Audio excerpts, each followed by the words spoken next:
మన ప్రభు అయిన యేసు క్రీస్తు వారి నామములో దేవుని బిడ్డైన మీ అందరికీ ప్రేమపూర్వకమైన వందనములు. అందరికీ వందనములు, దేవునికి స్తోత్రములు. పరిశుద్ధ గ్రంథంలో దేవుని వాక్యమును ధ్యానించుకుందాము. నేను ప్రార్థన చేసుకున్నప్పుడు ప్రభు నాకు అనుగ్రహించినటువంటి ఒక శ్రేష్టమైన మాట 30వ కీర్తన 11వ వచనాన్ని మనము చదువుకుందాము. నా ప్రాణము మౌనముగా నుండక నిన్ను కీర్తించున్నట్లు నా అంగలార్పును నీవు నాట్యముగా మార్చి ఉన్నావు. దేవునికి మహిమ కలుగునుగాక. ప్రియమైన దేవుని బిడ్డారా, ఈ భక్తుని జీవితంలో అతని జీవితంలో ఉన్నటువంటి అంగలార్పు అనేది చాలా విషాదకరముగా మలచబడుతూ ఉన్నది. ఆ అంగలార్పు వలన అతని ప్రాణమునకు నెమ్మది లేదు. ఈ దినములలో చాలా మంది జీవితాలలో అంగలార్పు కలిగినటువంటి వారు చాలా మంది ఉన్నారు. కుటుంబములో పిల్లల వలన, శ్రమల వలన, చేసేటువంటి పని ద్వారా మనిషి జీవితంలో నెమ్మది అనేది కరువైపోయి చాలా మంది అంగలార్చుచూ ఉంటారు. బయటికి కనబడక హృదయ అంతరంగములో అంగలార్పు కలిగి వారు వేదన పరచబడేవారు చాలా మంది కలరు. అయితే ఈ రోజున నీ జీవితము ఏ అంగలార్పు చేత నువ్వు దుఃఖముఖిగా ఉన్నావో, ఏ అంగలార్పు వలన నీ కుటుంబములో నెమ్మది లేక నువ్వు బాధపరచబడుతున్నావో, నా ప్రభువైన యేసు క్రీస్తు వారు మాత్రమే నీ అంగలార్పును సైతము నాట్యముగా మలచగలిగిన వాడు. ఇక్కడ చూసినట్లయితే ఈ భక్తుని జీవితంలో అంటున్నాడు, నా అంగలార్పును నీవు నాట్యముగా మార్చి ఉన్నావు. యేసయ్య మాత్రమే మన జీవితములో మన అంగలార్పునైనను, మన వేదనైనను, మన బాధ అయినను దానిని తొలగించి నాట్యముగా మలచగలిగిన వాడు యేసయ్య మాత్రమే.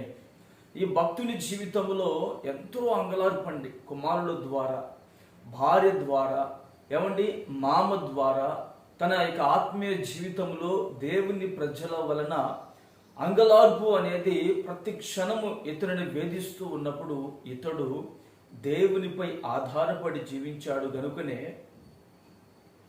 అతని బ్రతుకులో ఉన్నటువంటి ఆ అంగలార్పును సైతము ప్రభు నాట్యముగా మార్చాడంటే. నాట్యము అంటే చప్పట్లు కొడితే నాట్యము కాదండి, గంతులు వేస్తే నాట్యము కాదండి. చెప్పసఖ్యముగాని ప్రహర్షముతో హృదయ ఆనందము చేత గంతులు వేసి ప్రభుని స్తుతించడమే నాట్యము. మరి రోజున ఈ విధమైనటువంటి ఆత్మ సంబంధమైన నాట్యముగా నీ జీవితం మలచబడి ఉన్నదో లేదో వాక్యము ఎదుట నీవు సరి చేసుకొనగలిగితే నా ప్రభువైన యేసు క్రీస్తు వారు నీకున్నటువంటి ప్రతి విధమైన అంగలార్పును తొలగించి నీ బ్రతుకుని ఆనంద గానములతో, ప్రహర్షముతో నీ పెదవులు నింపి నీ హృదయం నిండా చెప్పసఖ్యముగాని పరలోక సంబంధమైన నాట్యముతో నింపగలిగిన దేవుడు యేసయ్య ఒక్కడే. దేవునికి మహిమ కలుగునుగాక. ఇక్కడ వాక్యంలో చూసినట్లయితే నా అంగలార్పును నీవు నాట్యముగా మార్చి ఉన్నావు అంటే మన జీవితంలో ఉన్నటువంటి అంగలార్పు తొలగిపోయి మన బ్రతుకు నాట్యముగా మలచబడాలి. అది ఏ విషయాలలో మన బ్రతుకులో ఉన్నటువంటి అంగలార్పు తొలగిపోయి మనం నాట్యముగా మార్చబడతామో పరిశుద్ధ గ్రంథంలో 1-2 మాటలు మీకు తెలియపరుస్తాను. మొదటి మాట చదువుకుందాము.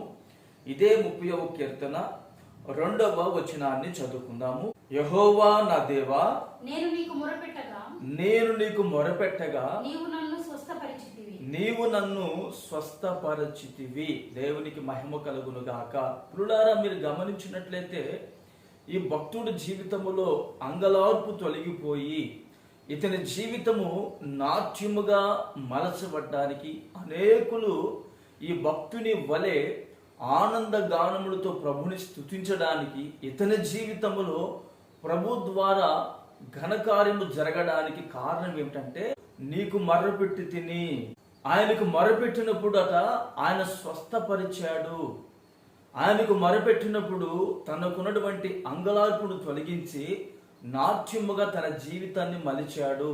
ఈ రోజున నీ జీవితము ఏ అనారోగ్యము చేత నువ్వు బాధపరచబడుతున్నావో, ఏ అనారోగ్యము వలన కోట్లకు కోట్లు వేలకు వేలు హాస్పిటల్కు పోసి నయము కానటువంటి స్థితిలో అంగలార్చుచూ ఉన్నావేమో, నా ప్రభు అని యేసు క్రీస్తు వారు మాత్రమే నీకున్నటువంటి ప్రతి బాధను, ప్రతి బలహీనతను నా యేసయ్య స్వస్థపరిచి నీ బ్రతుకులో మేలు చేయగలిగిన వాడు. పరిశుద్ధ గ్రంథంలో ఫర్ ఎగ్జాంపుల్ మీకు ఒక మాట తెలియపరుస్తాను. 12 ఏళ్ల నుండి ఒక సహోదరి భయంకరమైనటువంటి వ్యాధి చేత నలిగిపోతుందండి. తనలో ఉన్నటువంటి బాధ ఎవరికి చెప్పుకోవడం లేదు. తనలో ఉన్నటువంటి ఆ వ్యధ అనేది ఎవరికి చెప్పుకోలేక నలిగిపోతూ ఒకవైపున అంగలారుస్తూ ఉంది, మరొక వైపు సమాజంలో నవ్వుతూ తిరుగుతూ ఉంది. ఆ నవ్వు వెనకాల ఉన్నటువంటి బాధ ఎవరు గుర్తుపట్టలేకపోయారు. చూడండి, ఆమె స్థితిని చూసినటువంటి ప్రభువు ఆమెను కొరకు వేచి చూస్తూ ఉన్నాడు. ఏ రోజైనా సరే, ఏ క్షణమైనా సరే నా చెంతకు రాకుండా ఉంటుందా ఏమే అని యేసయ్య ఎదురు చూస్తున్నారు. అయితే ఏం చేసిందంటే 12 ఏళ్ల నుండి 1-2 సంవత్సరాలు కాదండి, 12 సంవత్సరముల నుండి ఆ వ్యాధి చేత అంగలార్పుతో నలిగిపోతూ ఉంది ఆ సహోదరి. అనేక మంది వైద్యులు సంప్రదించింది, అనేక చోట్లకు వెళ్ళింది. ఎక్కడికి వెళ్ళినా ప్రయోజనము అనేది శూన్యముగా మిగిల్చబడి ఉన్నది. డబ్బులు ఖర్చు అయిపోతుంది, కానీ శరీరంలో ఉన్నటువంటి ఆ వ్యాధి అయితే నయము కావడం లేదు. మరి ఈ రోజున నీ జీవితంలో ఏ రోగము చేత, ఏ అనారోగ్యము చేత నీవు నలిగిపోతున్నావో నీవైతే ప్రార్థన చేసుకొనుము. నా యేసయ్య మాత్రమే నీకున్నటువంటి ప్రతి వ్యాధిని తొలగించి, ప్రతి బాధ నుంచి విడిపించి, నీ హృదయములో ఎవరికి చెప్పుకోలేనటువంటి అంగలార్పును సైతము నాట్యముగా మలచగలిగిన వాడు యేసయ్య ఒక్కరేనండి. అయితే ఈ సహోదరి యేసయ్య దగ్గరికి వెళ్ళి ఆయన వస్త్రపు చెంగు నేను ముడితే చాలు అని చెప్పి దూరము నుండి యేసయ్యను చూచి యేసయ్య చెంతకు వెళ్ళి వెనక నుండి ఆయన యొక్క వస్త్రపు చెంగును అలా ముట్టుకుందండి. ఎప్పుడైతే ముట్టుకుందో యేసయ్యలో నుండి ప్రభావం వెడలిపోయి ఆ స్త్రీని స్వస్థపరిచినది. వెంటనే యేసయ్య అంటారు, నన్ను ఎవరో ముట్టుకున్నారు, నాలో నుంచి ప్రభావం వెడలిపోయింది అని అన్నప్పుడు శిష్యులందరూ, అక్కడ ఉన్నటువంటి వారందరూ ఆశ్చర్యపడిపోయి, ఇదేంటయ్యా ఇంతమంది ప్రజల మీద పడుతున్నారే, ఎవరో నన్ను ముట్టుకున్నారు అని అంటున్నారు. లేదు ప్రభువా, ఆ ప్రజలు పడడం వలన నీలో నుంచి ప్రభావం వెళ్ళిపోయింది అంటే వెంటనే యేసయ్య అంటారు శిష్యులతో, లేదు, నాలో నుంచి ప్రభావం వెడలిపోవుట నేను గమనించాను, ఎవరు నన్ను ముట్టుకున్నారు. ఈ మాట యేసయ్య అక్కడ ఎందుకు సంబోధించాడంటే ఆ వ్యక్తి ఎవరు ప్రపంచానికి తెలియజేయాలని. ఆ అనారోగ్యం చేత ఉన్నటువంటి ఆ సహోదరి డాక్టర్ల వలన కూడా సాధ్యం కాలేదు, మందుల వలన కూడా సాధ్యం కాలేదు, ఏ వైద్యుడు ఆమెను బాగు చేయలేకపోయాడు. ఈ విషయాన్ని ప్రపంచానికి తెలియచేయాలని, ఈ విషయాన్ని బైబిల్లో గ్రంథస్థం చేయడానికి నన్ను ఎవరో ముట్టుకున్నారు అన్నప్పుడు ఆ స్త్రీ వణికిపోతూ ప్రభు దగ్గరికి వచ్చి, అయ్యా నేను పలానా సమస్యతో, పలానా రోగంతో నలిగిపోతున్నాను, నాకున్నటువంటి రోగం ఇది, ఇందువలన నా జీవితంలో నెమ్మది లేదు, పైకి నవ్వుతున్నా నా హృదయ అంతరంగములో ఉన్నటువంటి అంగలార్పు ఇదయ్యా అని చెప్పినప్పుడు వెంటనే యేసయ్య అంటారు, నీ విశ్వాసము నిన్ను స్వస్థపరిచినది, సమాధానము గలదానివై తిరిగి వెళ్ళుము అన్నారండి. ప్రియమైన దేవుని బిడ్డారా, ఆమె యొక్క విశ్వాసము చూడండి. యేసయ్య యొక్క వస్త్రపు చెంగును నేను ముడితే చాలు, బాగుపరచబడతాను. మరి నీ జీవితంలో నీ కొరకు దైవజనులు ప్రార్థన చేస్తున్నారు, నీ కొరకు నీ కుటుంబం ప్రార్థన చేయుచున్నది, నీ కొరకు ఆత్మీయులు ప్రార్థన చేయుచున్నారు. ఆ ప్రార్థన అనేది వ్యర్థమైపోదు. నిశ్చయముగా నీకున్నటువంటి ప్రతి బలహీనత, ప్రతి అనారోగ్యం నుంచి గొప్ప విడుదల కలుగు చేసి పరిపూర్ణ స్వస్థతను నా ప్రభు ఈ రోజు నీకు అనుగ్రహించునుగాక. ఆమేన్. ఇక్కడ చూడండి, ఈ సహోదరి తన యొక్క ఉన్నటువంటి అంగలార్పుని 12 ఏళ్లు భద్రంగా దాచుకున్నాడు. ఆ అంగలార్పు ఎప్పుడైతే ప్రభు చెంతకు చేర్చబడిందో, ప్రభు ఆమెను ముట్టి స్వస్థపరిచాడో, ప్రభు యొక్క వస్త్రాన్ని తాకినప్పుడు ఆమె ఎప్పుడైతే బాగుపరచబడిందో ఆ క్షణాన ఆమెలో ఉన్నటువంటి బాధ అనేది నివారణ అయినది. ఆమెలో ఉన్నటువంటి వ్యాధి అనేది నివారణ అయినది, ఆమెకున్నటువంటి అంగలార్పు అనేది నివారణ అయినది.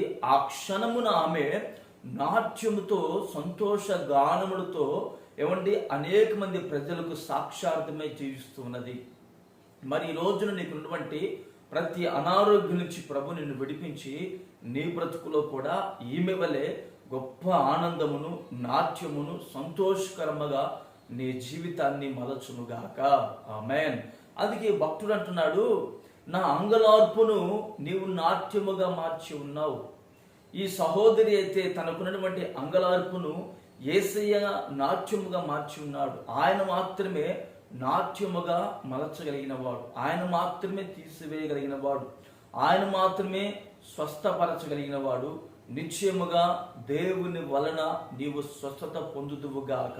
ఎప్పుడో తెలిసినా నీవు ప్రభు మీద విశ్వాసము కలిగి ఉన్నప్పుడు, దేవుని వాక్యం మీద విశ్వాసము కలిగి ఉన్నప్పుడు, ఈ ప్రభు నా ఎడల చేస్తాడు, ఈ ప్రభు నా జీవితంలో మేలు చేస్తాడని ఆయన మీద ఎప్పుడైతే నువ్వు నమ్మిక కలిగి ఉంటావో, నీ నమ్మిక చొప్పున నీకు సంపూర్ణ స్వస్థత కలుగుతుంది. పరిశుద్ధ గ్రంథంలో మరొక మాట కూడా మీకు తెలియపరుస్తానండి. ఓ తండ్రికి ఒక కుమారుడు ఉన్నాడు. ఆ కుమారుడు బాల్యము నుండియే నడుస్తూ నీళ్ళలో పడిపోతున్నాడు, తరచుగా అగ్నిలో పడిపోతున్నాడు. ఆ తండ్రి అంగలార్పు అనేది, చెప్పుకోలేనటువంటి బాధ అనేది ఆ తండ్రికి ఉన్నదండి. ఒకరోజు ఈ తండ్రి ప్రభు చెంతకు చేరి ప్రభువుని అడిగితే అక్కడ ఉన్నటువంటి శిష్యులందరూ ఆ పిల్లవాడి దగ్గర తీసుకొని ప్రార్థన చేశారు.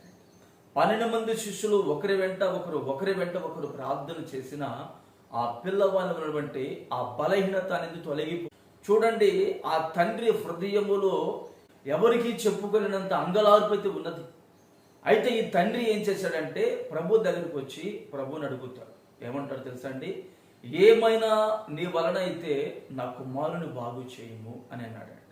ఇప్పుడు ఈ తండ్రి పట్టెడు దుఃఖంతో పట్టెడు అంగలార్పుతో ప్రభు చెంతకు వచ్చి అడుగుతున్నాడు. ఎలా అడుగుతున్నాడు? అవిశ్వాసముతో అపనమ్మకముతో ప్రభువుని అడుగుతున్నాడు. ఎప్పుడైతే అపనమ్మకంతో ప్రభువుని అడిగాడో ప్రియులారా, వెంటనే యేసయ్య అతని యొక్క ఆ అపనమ్మకాన్ని గ్రహించాడు. పిల్లవానికి ఉన్నటువంటి బలహీనత చూడలేదు యేసయ్య, ఆ తండ్రిలో ఉన్నటువంటి అంగలార్పును ప్రభు చూడలేదు. కానీ ఆ తండ్రి మనసులో ఉన్నటువంటి అపనమ్మకము అవిశ్వాసము అనేది ప్రభు గుర్తుపట్టి అంటారు, నీవు మొదట నమ్మిక మాత్రం ఉంచుము అన్నాడు. నీవు మొదట ఆయన నమ్ము, అప్పుడు ఆయన నీ జీవితంలో మేలు చేస్తాడన్నప్పుడు వెంటనే ఆ తండ్రి పశ్చాత్తాపంతో అంటాడు ప్రభుతో, అయ్యా నాలో అపనమ్మకం ఉన్నది, మొదట నా కొరకు వేడుకొనుము అన్నప్పుడే ఆ తండ్రి విశ్వాసవంతుడిగా మార్చబడ్డాడు. వెంటనే ఆ పిల్లవాడిని దగ్గర పిలిచి తల మీద చేయబెట్టి గద్దించి ప్రార్థించినప్పుడు ఆ పిల్లవాడిలో ఉన్నటువంటి బలహీనత అనేది తొలగిపోయినది. దేవునికి మహిమ కలుగును గాక. ప్రియమైన వారలారా, ఈ తండ్రి హృదయములో ఉన్నటువంటి అంగలార్పుని యేసయ్య నాట్యముగా మార్చి వేసేసాడు. ఈ రోజున నీ జీవితము కూడా వెండి ఉద్యోగము లేక, వ్యాపారము లేక, చేతి పని లేక, అప్పుల సమస్యలు కూరుకొని పోయి దాని నుంచి విడుదల పొందలేక నలిగిపోతూ అంగలార్పు కలిగి నువ్వు బాధపరచబడుతున్నావేమో. మరి నీ జీవితము కూడా నాట్యముగా మలచబడాలంటే నీవు ఆయన యందు నమ్మిక ఉంచాలి, నీవు ఆయన యందు విశ్వాసం ఉంచాలి. ఎప్పుడైతే నువ్వు ఆయన యందు నమ్మిక ఉంచి ఉంటావో అప్పుడు యేసయ్య నీ బ్రతుకులో గొప్ప నాట్యముగా నీ జీవితాన్ని ఈ తండ్రి వలె మలచగలిగిన వాడు. ఏమంటే గొప్ప నాట్యముగా ఈ సహోదరి వలె నీ జీవితాన్ని మలచగలిగిన వాడు ఎప్పుడు? నీవు ఆయన యందు నమ్మిక ఉంచి ఉన్నప్పుడు. వాక్యం ఉంటుంది, నా దేవా నేను నీకు మొరపెట్టి తిని నీవు నన్ను స్వస్థపరిచితివి. ఈ భక్తుని జీవితంలో మరి ఏ బలహీనత ఉన్నదో, ఏ బంధకాలు ఉన్నాయో ప్రియులారా, మన బ్రతుకులో ఉన్నటువంటి ఆ అంగలార్పు తొలగిపోయి, ఆ వేదన ఆ వ్యధ అనేది తొలగిపోయి మన బ్రతుకు నాట్యముగా మలచబడాలంటే దానికి ఒకే ఒక మార్గము, మనము దేవునికి మొరపెట్టాలి, మనము దేవునికి ప్రార్థన చేయాలి, మనము వ్యక్తిగతంగా ప్రార్థన చేసుకోవాలి. మన అంగలార్పుని ప్రభు ఎదుట పెట్టి మనం ప్రార్థన చేసినప్పుడు ప్రభు మన జీవితంలో మన అంగలార్పును సైతము నాట్యముగా మలిచి అనేకులకు దీవెనకరముగా చేయగలిగిన వాడు. నిన్ను ఎవరైతే అవమానపరిచారో, ఎవరైతే వేధిస్తున్నారో, ఎవరైతే బాధిస్తున్నారో, ఎవరైతే నిన్ను హేళన చేసి నీకు పలానా రోగం అని చెప్పి ఎగతాళిగా మాట్లాడుతున్నారో వారు తల దించుకొని సిగ్గుపడేదముగా నా యేసే నీ జీవితాన్ని అంగలార్పును తొలగించి నాట్యముగా నీ జీవితాన్ని మాలచునుగాక. ఆమేన్. అందుకే వాక్యం అంటుంది, భక్తుడు అంటున్నాడు, నా అంగలార్పును నీవు నాట్యముగా మార్చి ఉన్నావు. యేసయ్య మన అంగలార్పుని ఎప్పుడు నాట్యముగా మారుస్తాడంటే, మొదటిగా మనము దేవునికి మొరపెట్టినప్పుడు యేసయ్య మన అంగలార్పును నాట్యముగా మారుస్తాడండి. రక్తస్రావం ఉన్నటువంటి స్త్రీ తనలో ఉన్నటువంటి అంగలార్పుని ప్రభు చూచాడు కనుకనే ఆమె వెళ్ళి యేసయ్యను ముట్టిన వెంటనే తనలో ఉన్నటువంటి అనారోగ్యం తొలగిపోయింది. ఆమె సంతోషంతో నాట్యముతో గంతులు వేయచ్చు అనేకులకు ఈ రోజున నీకు నాకు మనకు ఒక మాదిరిగా ఆనంద గానములతో ప్రభుని స్తుతించేటువంటి వ్యక్తిగా నిలబడి ఉన్నది. చూడండి, మరి మన జీవితంలో గొప్ప కార్యాలు దేవుని వల్ల కలగాలంటే మనము కూడా దేవునిపై నమ్మిక పెట్టుకోవాలి. చాలా మంది మనుషుల మీద నమ్మిక పెట్టుకుంటారు, సేవకుల మీద నమ్మిక పెట్టుకుంటారు, కానీ దేవుని మీద నమ్మిక పెట్టుకునేవారు అరుదుగా కనబడుతూ ఉంటారు. ఈ తండ్రి వలె నువ్వు దేవుని మీద నమ్మిక కలిగి ఉండము. నిశ్చయముగా యేసయ్య నీలో ఉన్నటువంటి ప్రతి బలహీనతను తొలగించి నీ బ్రతుకుని నాట్యముగా మార్చగలిగిన వాడు. ఎవరైతే అవమానపరిచారో, హేళన చేశారో వారి ఎదుట నిన్ను నా దేవుడు గణపరచునుగాక. ఆమేన్. మరి అంగలార్పు నాట్యముగా మార్చబడాలంటే మొదటిగా నేను చెప్పాను, మనం దేవునికి మొరపెట్టినప్పుడు యేసయ్య మనం స్వస్థపరుస్తాడు, మన జీవితంలో ఘనకార్యాలు జరిగిస్తాడు. ఇక రెండో మాట కూడా మనం చదువుకుందాము. ఇదే 30వ కీర్తన 4వ వచనాన్ని చదువుకుందాము. యెహోవా భక్తులారా ఆయనను కీర్తించుడి, ఆయన పరిశుద్ధమైన జ్ఞాపకార్థ నామమును బట్టి ఆయనను స్తుతించుడి. దేవునికి మహిమ కలుగునుగాక. ఆమేన్. చూడండి పిల్లారా, యెహోవా నామమును జ్ఞాపకార్థముగా, ఆయన నామము అనేది జ్ఞాపకార్థమైందండి. మనుషులు ఈ రోజులలో ప్రతి మనిషిని మర్చిపోతారు, అయిన వారిని, బంధువులని. ఎవరు ఎందుకండి, తల్లిదండ్రులే పిల్లలను మర్చిపోతారు. కానీ మర్చిపోలేని ఒక నామం ఉంది, ఆ నామమే యేసు నామము. యేసు నామమును బట్టి మనము ప్రభుని స్తుతించాలి. ప్రభుని స్తుతించేవారు ఎక్కడ ఉన్నారండి? దినములలో కష్టం వస్తే ప్రభుని మర్చిపోతున్నారు. హబక్కుకు అంటాడు, చేతిలో పంట లేకపోయినను, పండ్లు ఉన్నా పండ్లు లేకపోయినా నేను నా దేవుడిని స్తుతించేదను అన్నట్లుగా ఈ రోజున నీవు నడిపించబడుతున్నావా? చూడండి, యోబు గురించి ఒక మాట తెలియపరుస్తానండి. యోబుకు ప్రభు సకల ఆశీర్వాదములు, సర్వ సమృద్ధిని ప్రభు కలుగు చేశాడు. అంతటి ఐశ్వర్యాన్ని కలుగు చేసినప్పుడు యోబు తన ఆత్మీయతను కాపాడుకుంటూ తన పిల్లలు ఎక్కడైనా పాపము చేసి పడిపోయారేమో అని చెప్పి ఆ పిల్లలనట అరుణోదయమున దేవుని సందులో మోకరింప చేస్తున్నాడు. ఇతడు ప్రార్థన చేసుకుంటున్నాడు, తన కుటుంబాన్ని కట్టుకుంటున్నాడు. ఒకానొక సమయంలో యోబునకు కలిగిన సర్వ సంపదలు సమస్తము నేలమట్టమైపోయినాయి.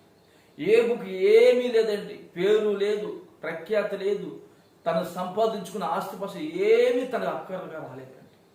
శూన్యములో మిగిలిపోయాడు యోబు. చివరికి తనకున్నటువంటి ఆరోగ్యం విషయంలో కూడా అనారోగ్య పాలైపోయి నిలబడితే యోబు అంటాడు, యెహోవా ఇచ్చెను, యెహోవా తీసుకుని పోయేను, యెహోవా నామమునకే మహిమ కలుగునుగాక, యెహోవా నామమునకే స్తుతి కలుగునుగాక అంటున్నాడు. మనకి చిన్న బాధ కలిగితే మనకి తెలిసిన వారు, అయిన వారు, స్నేహితులైన, రక్త సంబంధికులైన మనకు కాస్తంత దూరం అయిపోతే దేవుని విడిచిపెట్టేవారు చాలా మంది ఉన్నారండి. పరిశుద్ధ గ్రంథం ముట్టుకోరండి, పరిశుద్ధ గ్రంథం దూరం పడేస్తారండి, దేవుని సంఘానికి వెళ్ళరండి, ప్రభు దగ్గరికి వెళ్ళరండి, ఎవరితో మాట్లాడరండి. వారికి వారు పిచ్చి పెట్టిన వారు వాళ్ళు ప్రవర్తిస్తూ ఆత్మహత్య చేసుకునే వారు కూడా లేకపోతే చూడండి, యోబు చూడండి, అంతటి భయంకరమైనటువంటి స్థితి. ఒక్కసారి 10 మంది పిల్లలు చనిపోతే ఏ తండ్రి ఒప్పుకుంటాడండి బాధ అనుభవించకుండా? ఒక పిల్లవాడే ఒక భర్తనే, ఒక భార్యనే, ఏమంటే ఒక కూతురే చనిపోతే ఆ తండ్రి వేదన ఎవరికి చెప్పుకోలేదు. సంవత్సరాలు జ్ఞాపకం చేసుకుంటూ బాధపడతాడు. కానీ యోబునకు 10 మంది పిల్లలు ఒక్కసారిగా మరణమైతే అంటున్నాడు, దేవుడిచ్చాడు, దేవుడు తీసుకున్నాడు, దేవునికే స్తుతి కలుగును గాక అంటున్నాడండి. ఇటువంటి దైవ సంబంధమైన అనుభవము ఎవరు కలిగి ఉంటారండి? కానీ యోబు కలిగి ఉన్నాడు. అందుకే భక్తుడు అంటున్నాడు, యెహోవా భక్తులారా ఆయనను స్తుతించుడు. ఎందుకు ఆయన స్తుతించాలి అంటే, మనలను మట్టితో చేసి ఈ మట్టి శరీరములకు తన మహిమైశ్వర్యాన్ని ఇచ్చాడు. ఈ భక్తుడు అంటున్నాడు, ఆయనను స్తుతించండి, ఆయన నామము జ్ఞాపకార్థముగా స్తుతించండి. ఆయన నామము అనేది జ్ఞాపకార్థమైనది. ఏమండి, మరి ఆయన ఎలా స్తుతించాలి? యోబు చూడండి, సమస్తము ఉన్నప్పుడు స్తుతించాడు, ఏమీ లేని నిస్సహాయుడిగా ఉన్నప్పుడు ప్రభుని స్తుతించాడు. మరి మనము కూడా ప్రభుని స్తుతించేవారుగా ఉండాలి. ఇతడు అంగలార్పును నాట్యముగా యేసయ్య మలచడానికి గల కారణం ఏమిటంటే, ఇతడు ప్రభుని స్తుతించాడంట. మనం ఎప్పుడైతే ప్రభుని స్తుతిస్తామో ఆ స్తుతిలో ఉన్నటువంటి శక్తి అనేది మనల్ని ఆవరిస్తుందండి. బైబిల్ గ్రంథంలో ఉంటుంది 50వ కీర్తన చివరి వచనాన్ని మనము చదువుకుందాము. కీర్తన గ్రంథము 50వ కీర్తన చివరి వచనము. స్తుతియాగము అర్పించువాడు నన్ను మహిమపరచుచున్నాడు. నేను వానికి దేవుని రక్షణ కనపరుచున్నట్లు వాడు మార్గము సిద్ధపరచుకొనెను. దేవునికి స్తోత్రం. చూడండి, స్తుతియాగము అర్పించువాడట దేవుణ్ణి మహిమపరుస్తున్నాడట. మనము స్తుతియాగము చెల్లించడానికి ఏమంటే నానా బాధలు పడుతూ ఉంటాం. ప్రభు మనకిచ్చినటువంటి దినాన్ని బట్టి ప్రభుని స్తుతించాలి. ప్రభు మనకిచ్చినటువంటి ఆరోగ్యాన్ని బట్టి ప్రభుని స్తుతించాలి. ఒకవేళ మనం లేమిలో ఉన్నా ఆ లేమిని బట్టి ప్రభుని స్తుతించాలి. మనకు ఐశ్వర్యం ఉన్నా లేకున్నా ప్రభుని స్తుతించాలి. యోబు చూడండి, ఐశ్వర్యం ఉన్నప్పుడు స్తుతించాడు, లేమిలో ఉన్నప్పుడు స్తుతించాడు. ఈ రోజున నీవు దేవుని స్తుతించేటువంటి వ్యక్తిగా నీవు నిలిచి ఉన్నావు. నా యేసయ్య నిశ్చయముగా నీలో ఉన్నటువంటి అంగలార్పును నాట్యముగా మలిచి అనేకుల ఎదుట నిన్ను ఒక మహిమార్థముగా ప్రభు నిలుపునుగాక. ఆమేన్. చూడండి, ఇక్కడ వాక్యంలో కనుక మనం గమనించినట్లయితే ఆయనను స్తుతించండి. ఎలా స్తుతించాలి? లేమిలో ఉన్నప్పుడు స్తుతించాలి, ఐశ్వర్యం ఉన్నప్పుడు స్తుతించాలి.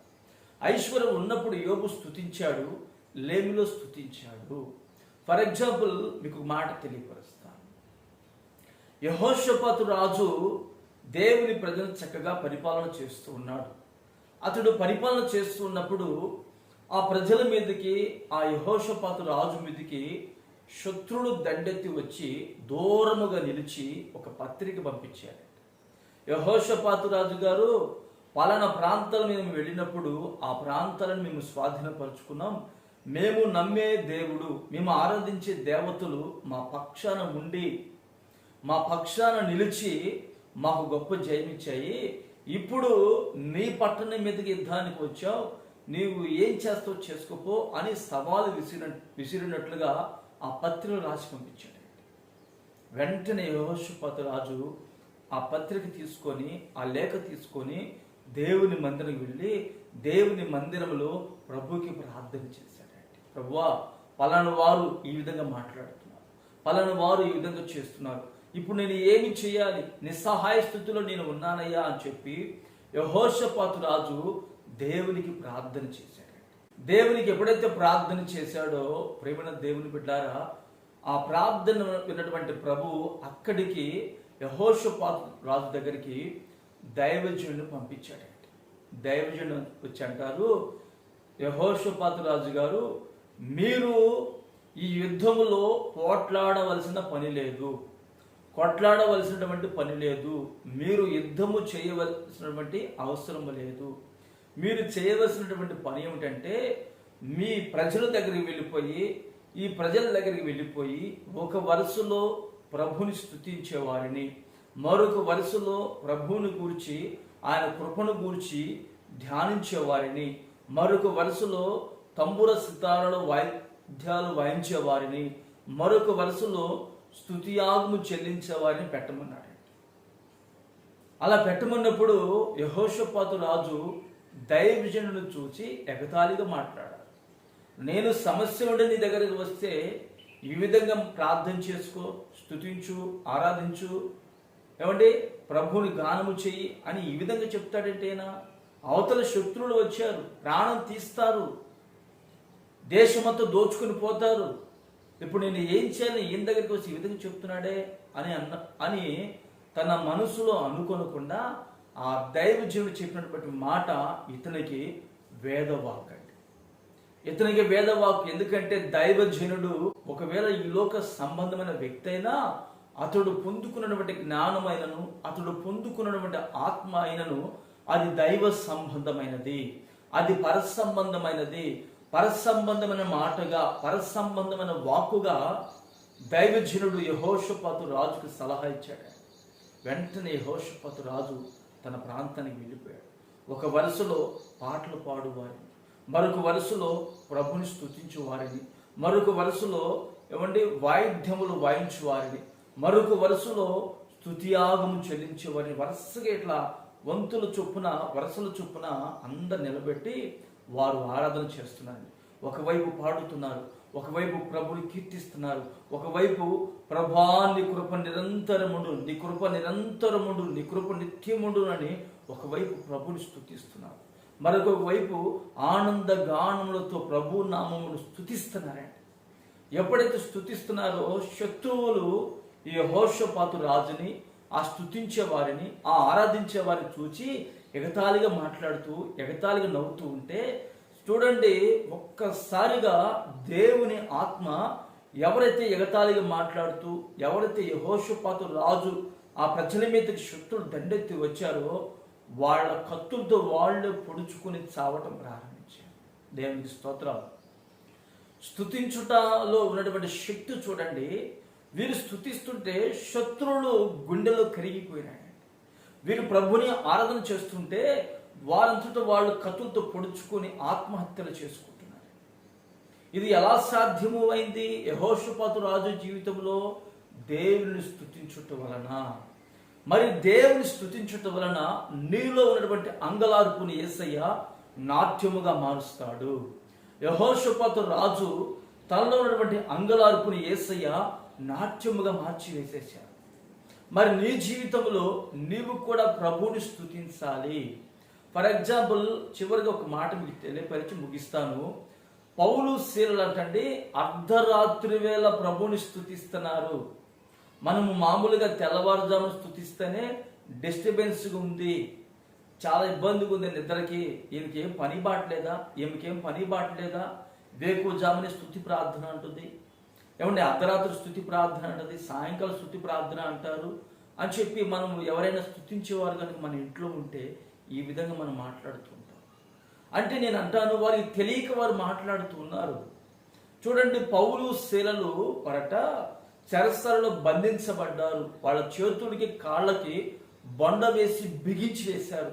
అంటే చప్పట్లు కొట్టడానికి, గంతులు వేయడానికి, లేచి నిలవబడడానికి, పరిగెత్తడానికి వారికి అవకాశం లేదు. అయినా వారు మధ్యరాత్రి వరకు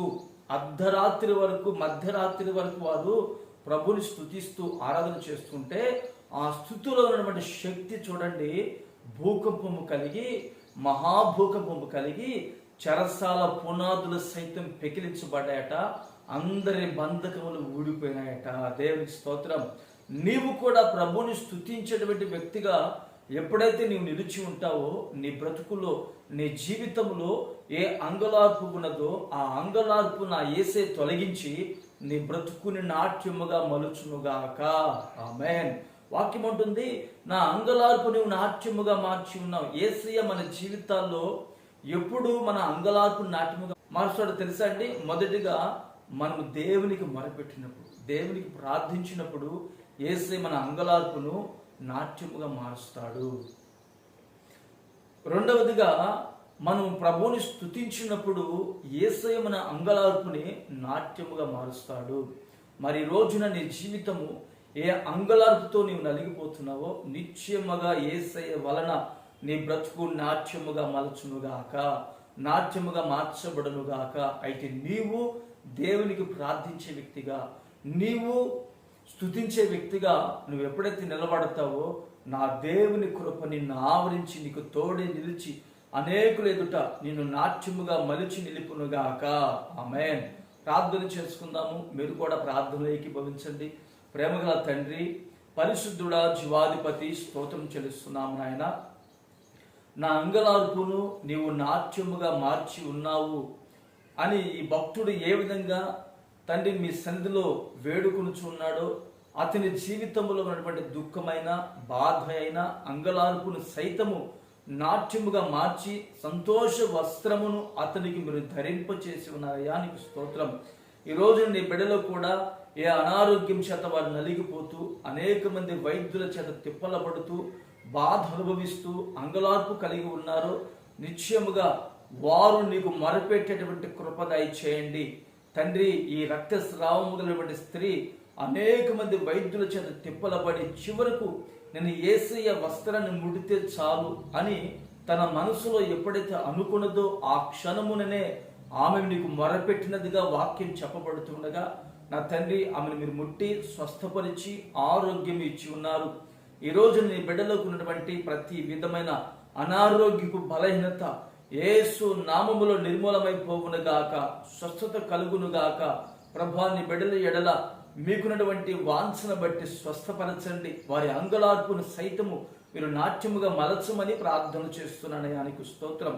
మిమ్మల్ని స్తుతించినప్పుడు, మిమ్మల్ని ఆరాధించినప్పుడు, మీ నామము కొనియాడినప్పుడు మా జీవితంలో ఆ స్తుతి ద్వారా శక్తికి మించినటువంటి కార్యములు జరుగుతాయని మీరు మాకు తెలియపరిచి ఉన్నారు. శత్రువులు సైతము ఒకరి కత్తులతో ఒకరు పొడుచుకొని చనిపోయే విధముగా మీరు ఏ విధంగా దేవుని ప్రజల జీవితాల్లో కార్యములు జరిగించారో, ఈ రోజు నీ బిడ్డలు కూడా నిన్ను స్తుతించే వారుగా నిలిచి ఉండగా వారి యొక్క ఆత్మీయ జీవితాన్ని మరింత మెరుగుపరచండి, మరింత ఆశీర్వాదకరముగా మీరు మలచమని ప్రార్థన చేస్తున్నానయ్యా, నీకు స్తోత్రం.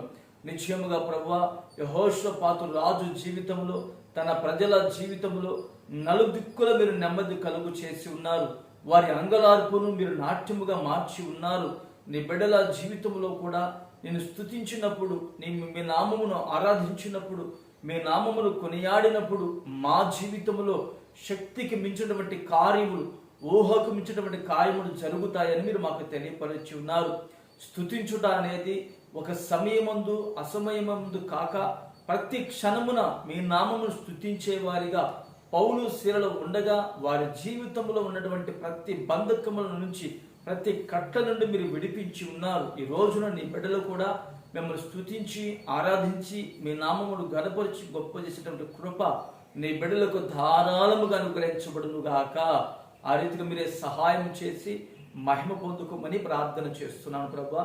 నీ బిడ్డలకు కూడా ఏ అంగలార్పు ఉన్నదో ఆ అంగలార్పును సైతము నాట్యముగా మలిచి అనేకుల ఎదుట గొప్పవారినిగా మీరు చేసి మహిమ పొందుకోమని యేసు పరిశుద్ధమైన నామములో అడిగి పొందుకొని ఉన్నాము తండ్రి. ఆమెన్. మన ప్రభు అయిన యేసు క్రీస్తు వారి కృప, దేవుని ప్రేమ, పరిశుద్ధాత్మ దేవుని సన్నిధి సహవాసము సకల పరిశుద్ధులకును కూడి ఉన్న మనకును ఆయన కృప సదాకాలము తోడే నడిపించునుగాక. ఆమెన్. అందరికీ ప్రేమపూర్వకమైన వందనములు, దేవుని స్తోత్రములు. ఈ ఆరాధన ఇంతటితో ముగించబడి ఉన్నది. నా దేవుని కృప అపరిమితముగా మీకు తోడై నిలిచి ఉండునుగాక. ఆమెన్.